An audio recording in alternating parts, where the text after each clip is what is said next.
Good afternoon, everyone. It's my late afternoon time for wine and do a little video for y'all. Um, for the few people that tune in, um, I'm wearing a very special jacket that was in Richard's truck, my beloved Richard, who passed away. For those of you who might be tuning in for the first time, as I've written in my description, this channel originally was for my sweet dog, Schmickles, and I would just do fun little videos of him, and frankly, he's the one that brings in all the views. I don't, but he does. I can take a little video of him just sleeping on his bed, and it will be a short video, and it will bring about like 3,000 views instantly. He really is just a sweet little dog. I mean, people just love dogs. I've seen other dog videos, and it's up to like 2-3 million, because people just love looking at dogs. And but Schmickles, he's a special dog. I got him from the Humane Society. I know that he was abused. I know because of, how the things that he was scared about, and he would never come when I called him. He was just scared to come back when you'd call him, and he'd do the exact opposite. He'd run away. It took a long time for him to trust me. So I know he went through some kind of abuse when he was a puppy. I got him, they said that he was 4 months old, but I think he was older. And they said he was a stray, that they found him on the street. And there was some kind of scar on his head, and I don't know where that came from. Or I took him to several veterinarians, and the first one where I got him in Hawaii, I got him from Kauai, but I brought Schmickles over from Kauai over to Maui, and I took him to a veterinarian up in Kula. And at that time it was just a little tiny, like bump, but it was concerning because I didn't know what it was. I didn't know if it was something that would grow and expand, or if Lord forbid that it was some kind of cancer thing on him, or a tumor. I didn't know. So I took him to the veterinarian in Kula, and he said, someone took a cigarette and burned him there, and that's scar tissue. Well, when I heard that, I just that just freaked me out.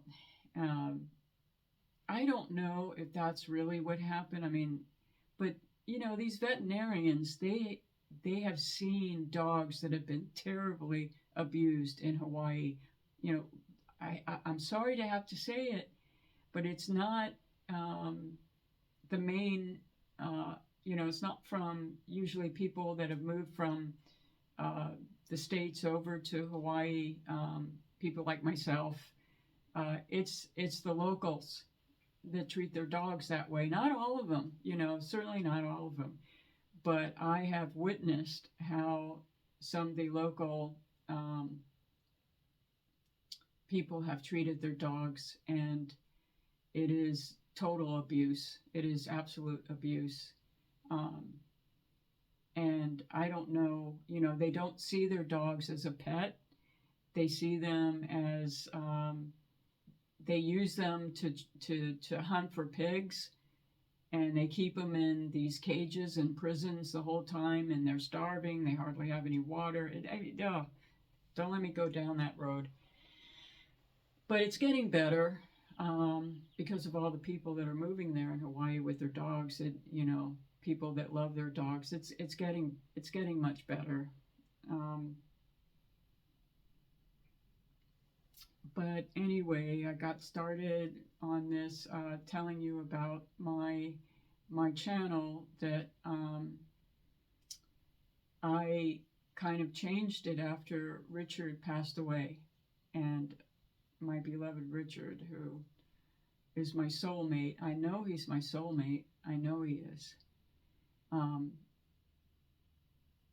we've been together for 48 years, and there's too many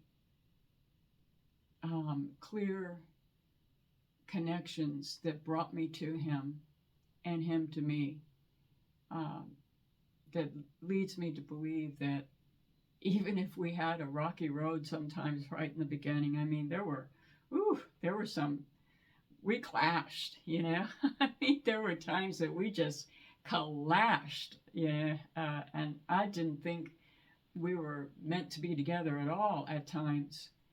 Um, but that was when I was very young, and I had never experienced being in a long-term relationship. I had one boyfriend in Florida, and that didn't go over too well, and it was a bad experience. And I I got my heart broken from it, and um,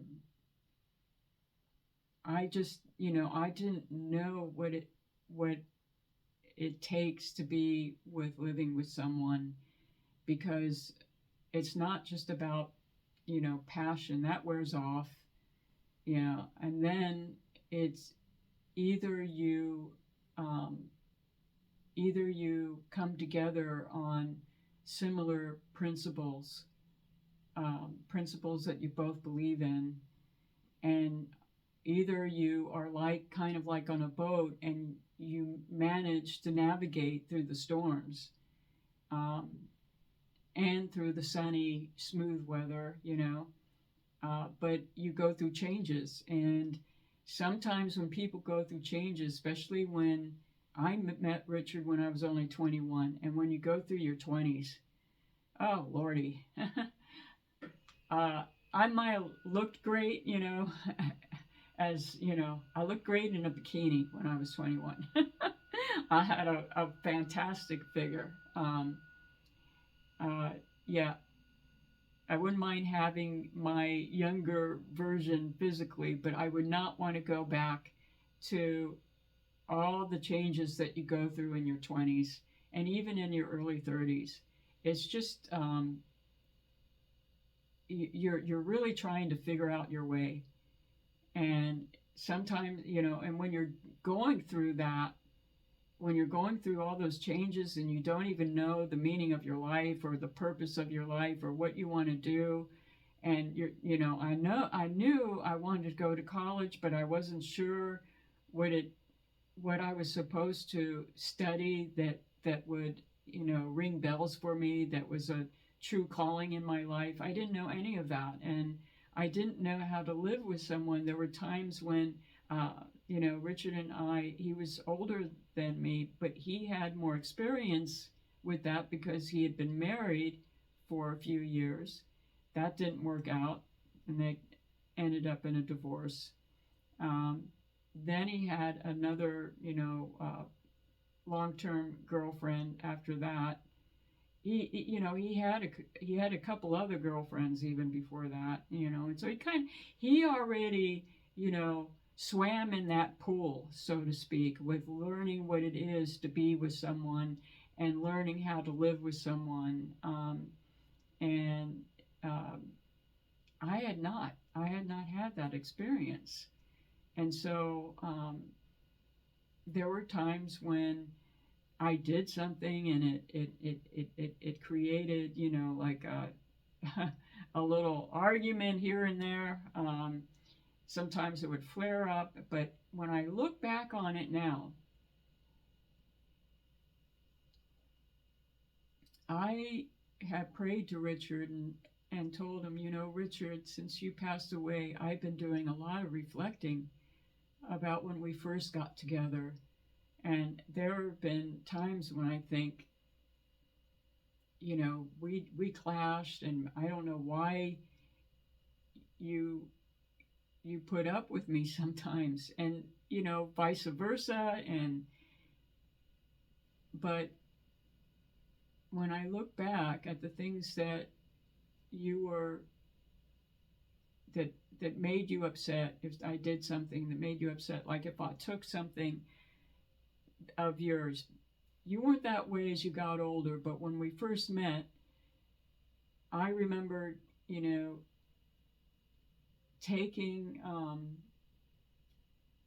one of your velvet shirts, and I thought, oh, this is such a nice shirt, and I put it on and I wore it, and you got really upset at me for taking it without asking you. And then, there was a cup, I used this teacup, and it was in the cupboard. I didn't know it was like some kind of special cup of yours, and you got so upset at me for taking that cup. You got so mad that you took the cup and you smashed it into little pieces. And I mean, Richard, came out, he was not like that as the years went on, as he got older. But in the beginning, I'm just telling you, this is what our relationship was like sometimes. It was rocky at times. It got nasty at times. And, so the question comes up, is he really your soulmate? Because, that sounds like you guys went through some stuff where maybe you weren't meant to be together. But the fact of the matter is, as that was a strong reaction to something that I was doing, that when I thought about it, he was right. I didn't really learn what it meant to respect other people's privacy, to respect other people's things. You don't go into another person's closet and take something that doesn't belong to you. You don't take a coffee cup that is that person's coffee cup, and you just use it without, because that's a special coffee cup that belongs to them. I had to learn from him that there's such a thing as boundaries that you have to respect. There's such a thing as, you don't go into a person's house and just take whatever you want, because there's such a thing as having boundaries and respect for that person's privacy. Now, this jacket, I never saw it before of Richard's, and he had it. I saw it. It was thrown on the floor in the truck, in the back of his truck. And Richard would never do that. He would never throw his stuff, around on the floor. But it was there on the floor. I don't know how, I'm not going to get in. But anyway, it was there. And I looked at it and I said, oh, Richard. And I just hugged it. Like I'm wearing it right now, and I'm just hugging it because I feel like I'm close to him. And it's not, now that he passed away, it's not like, okay, I'm going to take whatever I want of his. I respect everything. Everything that belonged to him is precious to me. This jacket is precious to me. And I'm wearing it because it's part of him. And it symbolizes something that he loved. He was very deeply connected to Taoism. He loved Native American. He loved the Native American roots of how they lived on the land. And he even bought these beautiful teepees. I mean, really original, no shit, beautiful teepees that were made like just exactly. We're not talking about a cheap tent. These were like real teepees with the poles and everything, just like the way the Indians, and he lived in that teepee. When we were renting our house, we went through a kind of little financial bump in the road, and he rented the cabin for income, for monthly income at that time. And we had just, the cabin had just been built. It was like, what? We finally, we built this beautiful home, and now we can't afford to live in it. And, so there, I knew that Richard would figure out a plan. I knew that he would, because he was a brilliant genius when it came to knowing how to make money. And he was a brilliant genius on saving money. He never wasted money. He never just threw his money away on a brand new car or a brand new truck. He was very careful because he knew it's hard to earn it and real easy to spend it. That was one of the lessons he taught me. Yeah, you got to think hard on how to earn it. It's not going to just fall from the sky. You got to figure out ways on how to earn it. But if you're spend it like a drunken sailor, it's going to go. It's going to go right out the window. So, but he was not only good at making money, but he was very good about saving it. And he had these, we went through this bump in the road where we had to rent the cabin. It was just maybe 2 years after it had been built. And I knew that he would figure out a way to make an income, and ultimately he did. He set up rentals on the ranch, and that became our bread and butter. But it wasn't like he set up these rentals all at once. It happened gradually. It was like one rental, and then he'd think of another idea, and we'd set up another rental. And it took time, it took effort, it took ingenuity to figure out how to set it up with the electricity, with the water, all of that. It wasn't like the rentals just dropped from the sky and voila, okay, we'll rent it now. He had to work and figure out how to do it, how to set these things up. And it had to, he had to take money first. You have to put money first into building those rentals in order to get the money back. But, it worked, and he set up rentals. They're very affordable rentals, and people get to enjoy living on this beautiful land that opens up to a beautiful valley. And they're just cute little cottages.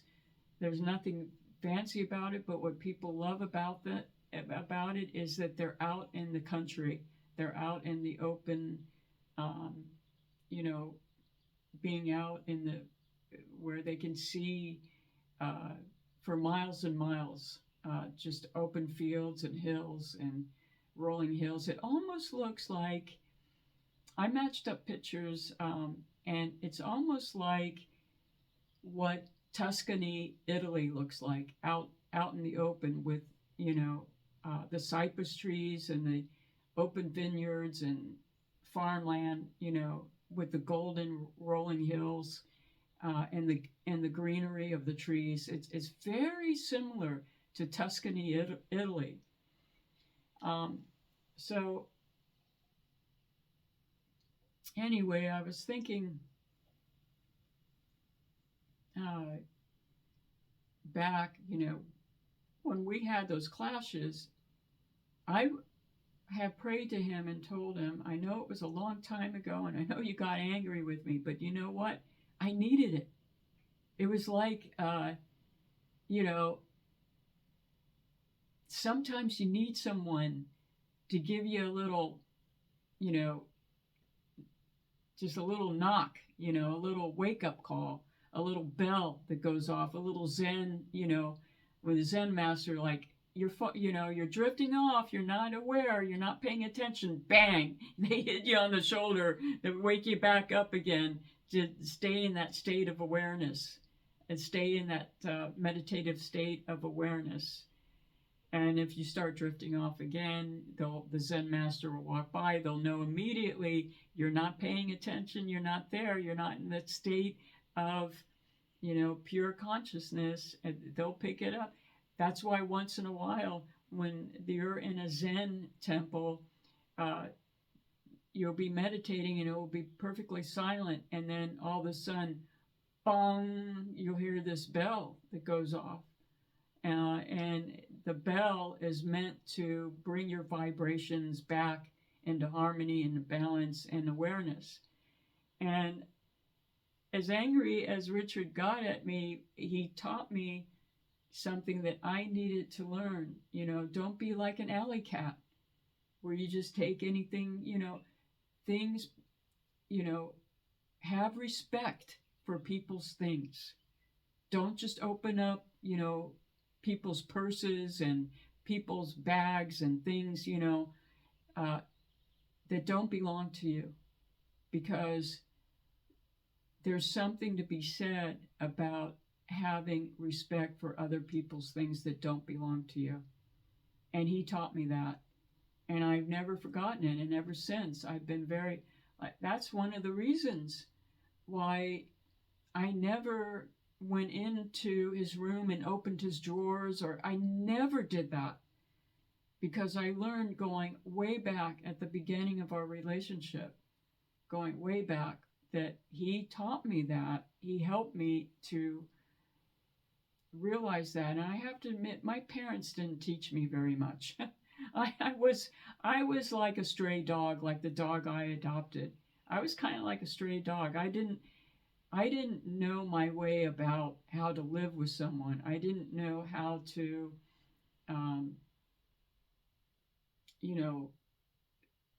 put myself in the other person's shoes at times. But I learned, and that's the thing. That's what counts,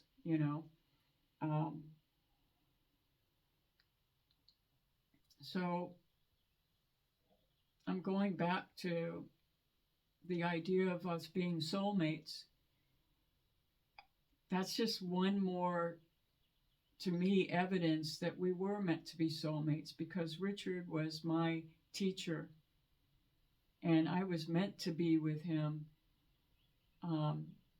Even if he hit me a little bit hard, not physically, even if he got the message across and it was a little bit on the harsh side, I was meant to hear it, and I was meant to be with him to learn these lessons in life about respect, about discipline, about, consideration for the other person. And, he learned a lot of these things along the way himself. He had to learn what it meant to have everything tidy and perfect when he was in the Navy and in the military school.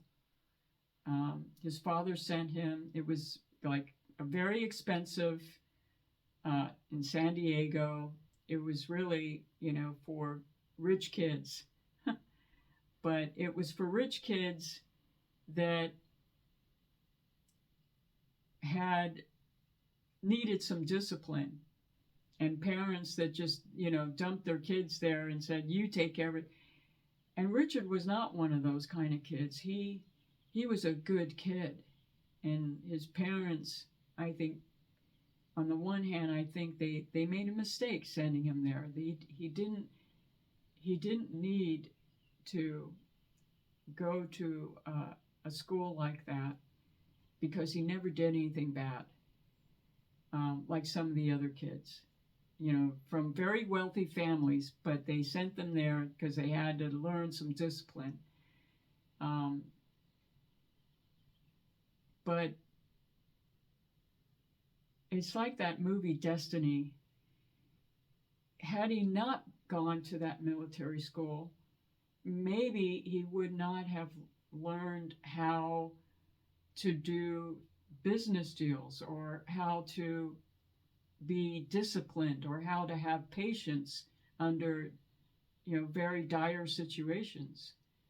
um, he told me that, for an example, he was feeling really very hot, and they make them wear these uniforms in the military school, and he had unbuttoned the top of his collar just because he was feeling like he was kind of hot and suffocating, and his um, I don't know who you would call it, but the higher up that was putting them through the training there in the military school, and this was high school, by the way. I think he went to public school for about a year or something, and then his parents sent him to the military school down in Army and Navy down in San Diego. The good thing about it was it's right on the beach. It was in a beautiful location.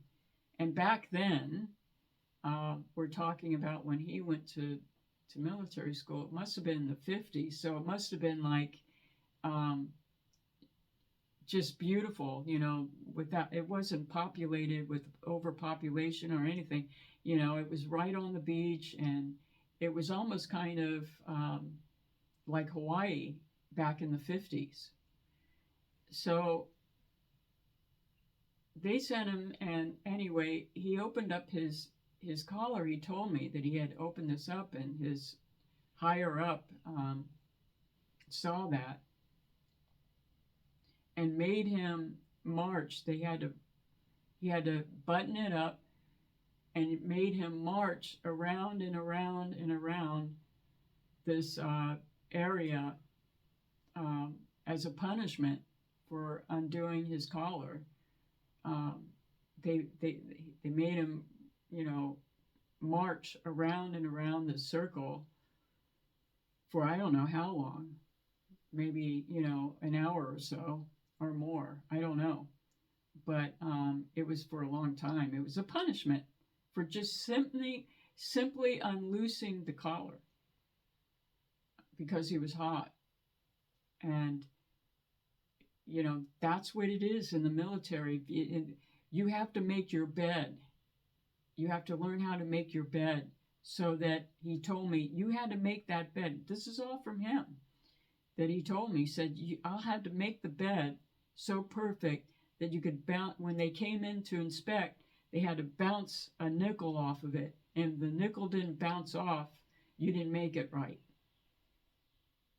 So he knew all about discipline. But then you have to ask, I had to say to him, why did your parents send you to a place like that? It's almost like prison or something. You never did anything wrong. You were a good kid. That brings in, yeah, I'm not going to open that door on that one, but it's not that his parents didn't love him, but they just thought they thought that was a great idea to send him to because it did have a great reputation, and a reputation for prep school to get into the best universities, which happened for Richard. He got into an excellent university, USC at the time. That was like the Harvard on the West.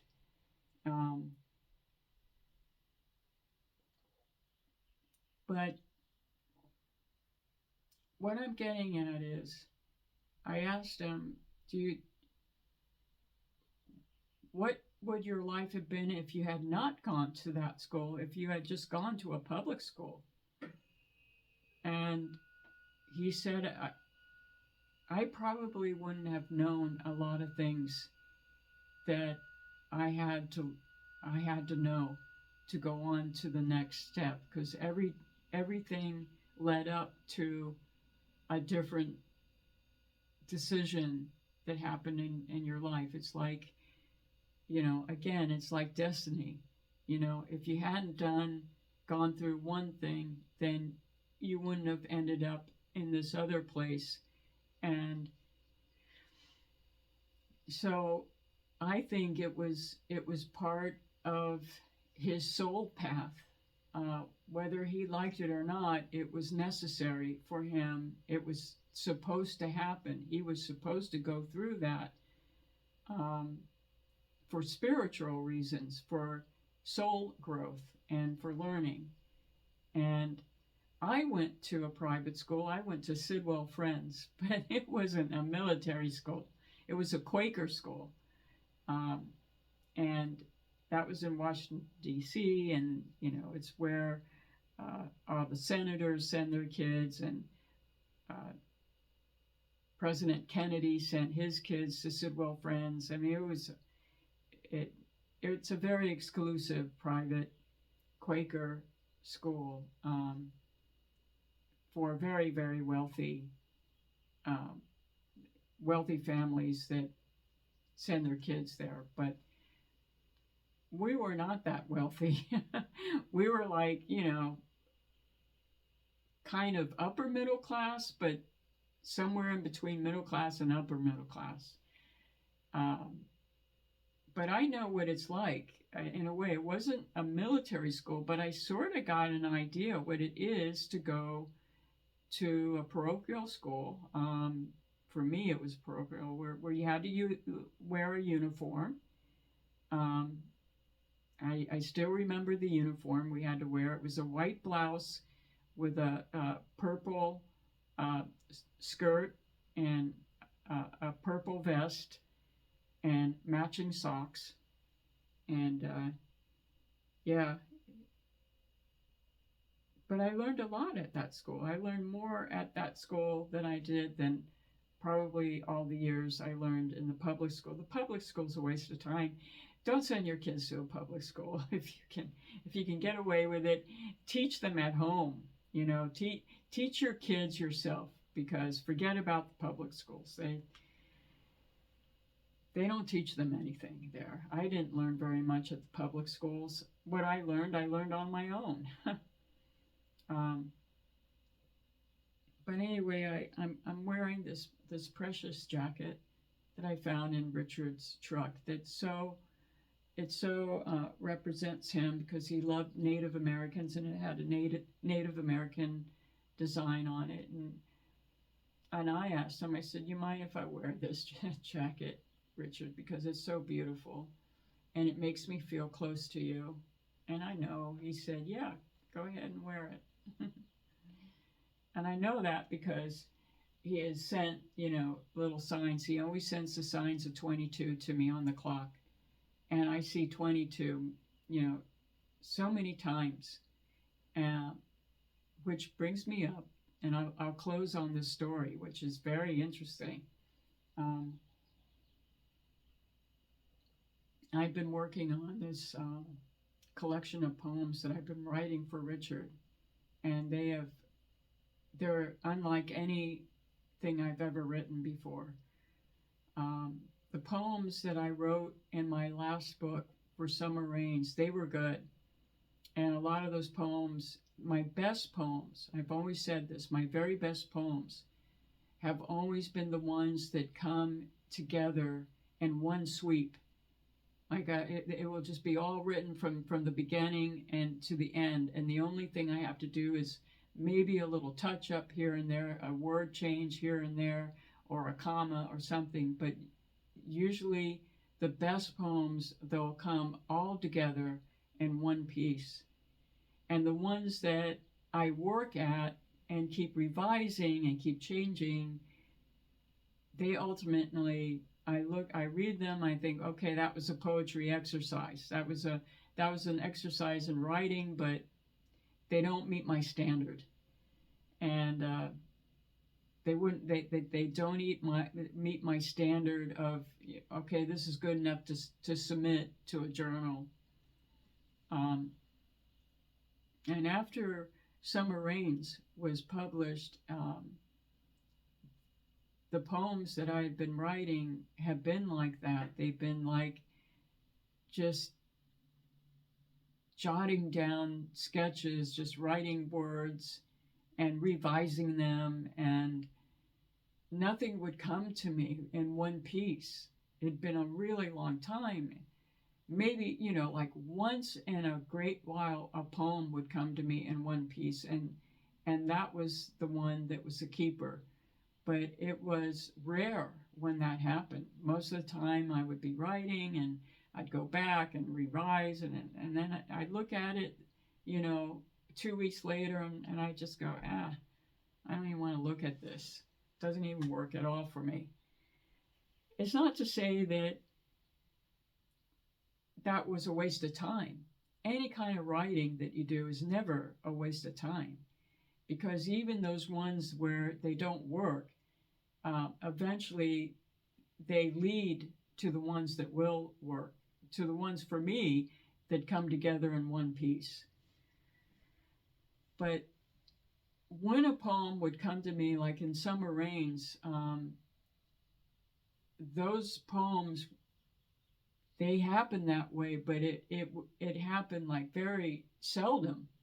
But I would, when it happened, I'd, okay, here's another poem, and it would happen where I'd have enough to put together a book, but it would take like 10 years. It would take 10 years of having good enough poems, the ones that were the keepers, the ones that, came together for me like that, where I didn't have to do much revision. I didn't have to touch them. They were just kind of perfect the way they came out.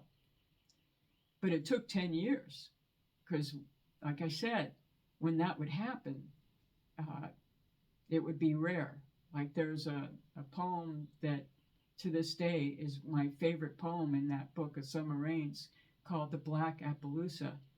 That poem came together for me in 5 minutes.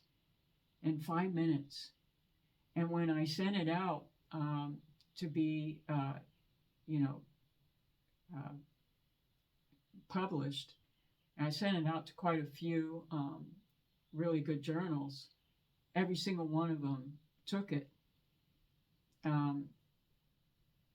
which led me to a, kind of a situation where, I didn't expect that to happen, because some of them don't like, don't do simultaneous submissions. Some of them do, and some of them don't. But I had to kind of choose which one that poem would go in. But I knew I hit a home run with it, and it came together in 5 minutes, just in one piece. It's one of the most beautiful poems I've ever written. But like I said, that collection in Summer Rains, they are a collection of poems that have come together for me, but it took 10 years to put those special poems and have enough of them to make a book.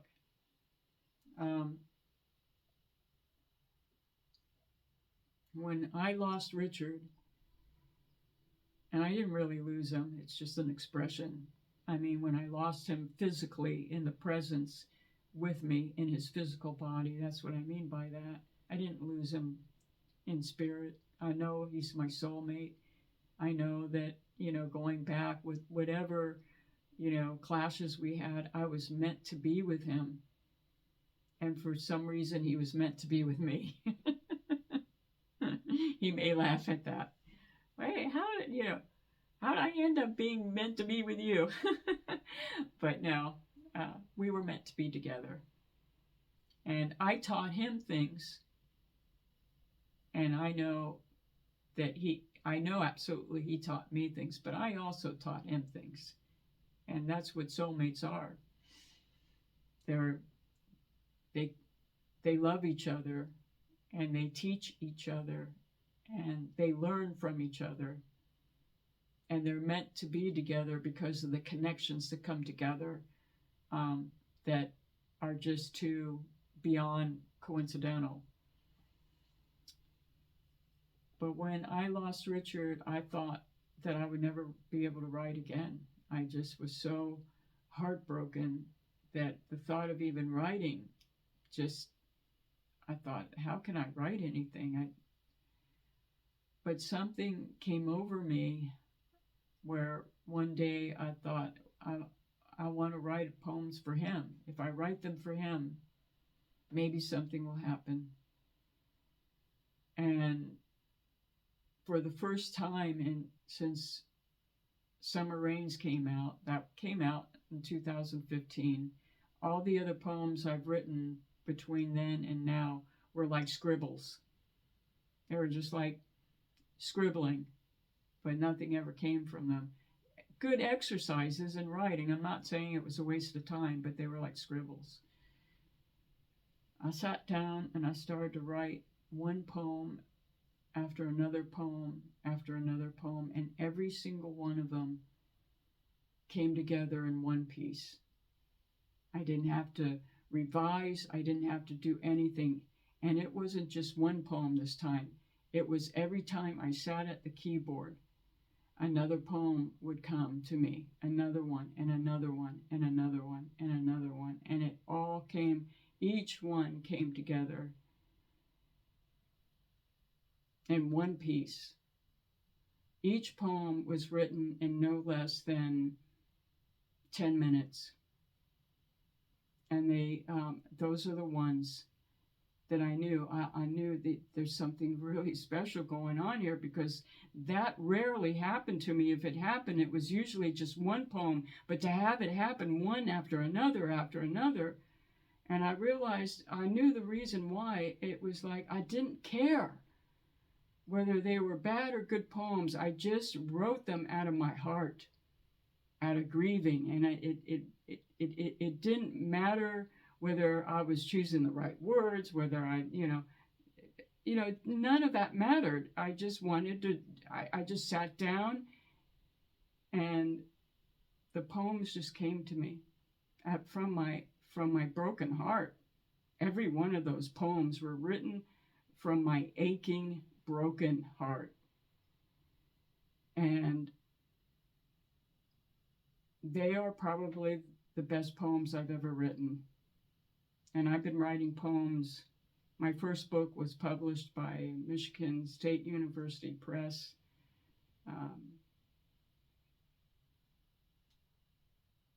It took me 10 years to write those poems. And they all got accepted at established journals. I didn't know the editors. I had no connections. Back then, you could send in poems and the editors would read it, and there wasn't any conditions. They either accepted the poems on merit or they rejected them. There were a lot of poems that got in because of connections. I had no connections. My degree was in philosophy. I taught philosophy. I didn't come from an MFA program. Every one of my poems were taken on merit and merit alone. I stopped submitting my poems because now there are conditions. Are you a victim? Are you a person of color? Are you an illegal immigrant? Are you, this? Are you that? Those are the conditions now. And I thought, screw that, I'll wait until that passes. And it will pass. Eventually, whatever, conditions they set up based on politics, eventually that will fall apart. And I'll tell you why it will fall apart. Because the poems they accepted on those conditions are terrible. I've read them. They're just trash. They're garbage. There's nothing lasting about them. It's just a bunch of people crying and whining.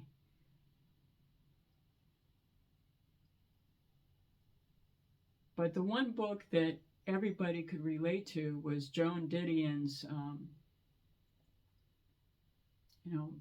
her book on magical thinking. And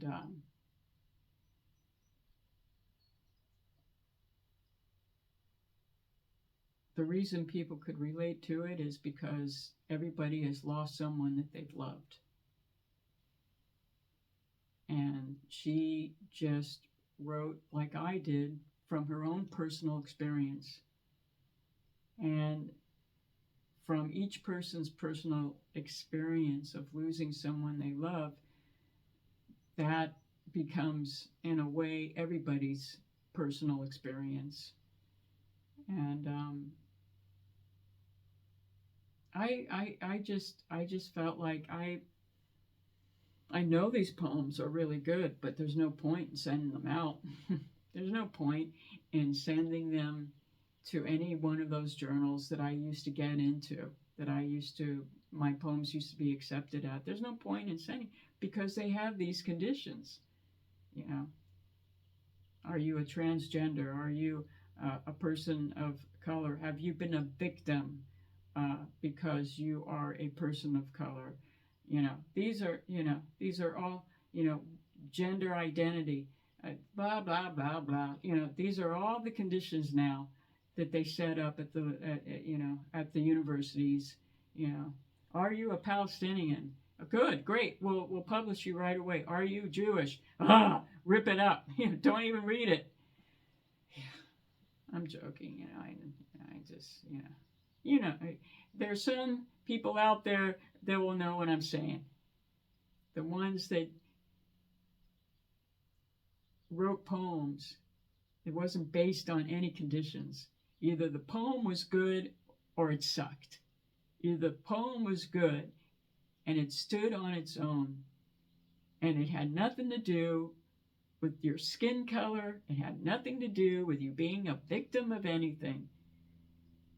It was, is the poem, does it meet a high standard or not? That used to be, just like journalism. We used to have a very high journalistic standard. We don't anymore. The New York Times made that point very, very clear that there's no journalistic standard. What there is propaganda. Nicholas Kristof proved the point. There's no journalistic standard. You can say whatever you want as long as it fits within the framework of their political propaganda. And the same thing has happened at every single damn university with every journal. That's why there's no point of sending these precious poems that come to my heart that I know are good. I know these are good poems. So I bypassed that whole thing of first sending the poems out and getting published and then submitting the manuscript saying, okay, here's all these poems. In my other books, I had 25 great, journals for credentials. I got great blurbs from this poet and that poet. I bypassed all of that. I'm not sending any of these poems out to anybody. And I just submitted it to the publisher that published Summer Rains at Iris Press. And I said, these are these poems that came, from my heart. And they're going to, and the editors are going to take it. And I said, I've been there, done that. Okay. You want to see all the journals that my poems have been published in the past. It goes on and on and on, from the Kenyon Review, the Antioch Review, every one of these literary journals that are very, very hard to break into, especially when you don't have any connections like myself. I never had any connections. I was never part of their network. I was never part of their MFA network. Every one of my poems got accepted. I never knew the editors. I knew nothing about anybody. Each one of those poems got accepted on merit and merit alone, and I'm proud of that. And it wasn't just one or two of them. It was a lot of them. So I went down that track. I did that, been there. On these, I said, the way it is now, I'm not even going to bother. Oh, you're a blonde. You're half Jewish. Oh, no, we can't take you. We're not even going to look at your poem. Maybe I'm exaggerating a little bit, but I don't think I am. I think, Like I said, been there, done that. These poems are too precious to me. I'm not going to throw my pearls to swine. I just bypassed it all. And they got accepted, and this book is going to come out, and it's going to be the most beautiful book of poems that I've ever written. So I just wanted to tell you guys about that, and I'll let you know when the book comes out. And Richard, he's my lucky charm. And this jacket keeps me so nice and warm. And it's so beautiful with the Indian design. I just love it. All right, everybody. Thank you for listening. Take care. Bye-bye.